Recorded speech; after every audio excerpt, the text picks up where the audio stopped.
bal ka taga ɲɛ sɔrɔ ka taga fɛ Mali la a délégué technique minnu bɛ jalatigɛbaw dɛmɛ u ka baara la ɲɔgɔndanw senfɛ u ye kalan sɔrɔ décembre kalo tile 5 tɛmɛnen san 2024 na a kɛnɛ sigira stade Mamadou Konaté la Bamakɔ mɔgɔ 37 tun don muso 15 b'a la Alassane Ben Kassim Sila kalanfa kalan hakilina a b'o fɔ an ye. Nin kun bɛ laɲini kɔnɔna la depuis bi ma se. Bon, formation dɔ de kɛra Maroc tout récemment. O kɔnɔna la fɛn caman faamuna minnu bɛ an jɛ Mali la yan nɔ. Donc formation in kɔfɛ ne nana dɔrɔn ka na a ɲɛfɔ fédération na comme quoi fɛn minnu b'an jɛ ne y'a fɔ dɔrɔn fédération président yɛrɛ ko don fɔ an ye an b'a kɛ Mali la.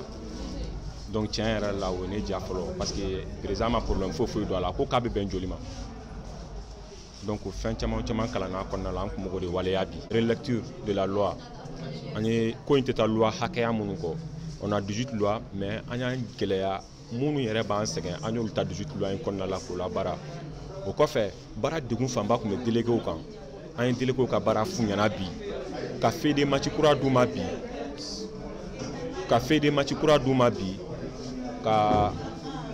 arbitre ka baara f'u ɲɛna yɛlɛma mun donna a la k'o fana yira arbitre la.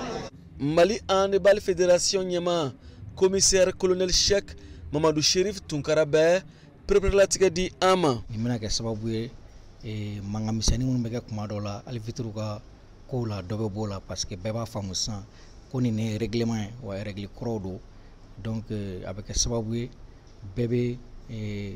kɛlɛmisɛnninw bɛ ban an ka handball kɔnɔ an bɛɛ ye kulu kelen de il faut que bɛɛ ka bila niveau kelen na bi ta kun ye délégué technique ye kɛrɛnkɛrɛnnenya minnu bɛ tabali la mais an ye entraîneur fara kan parce que il faut que olu fana k'a faamu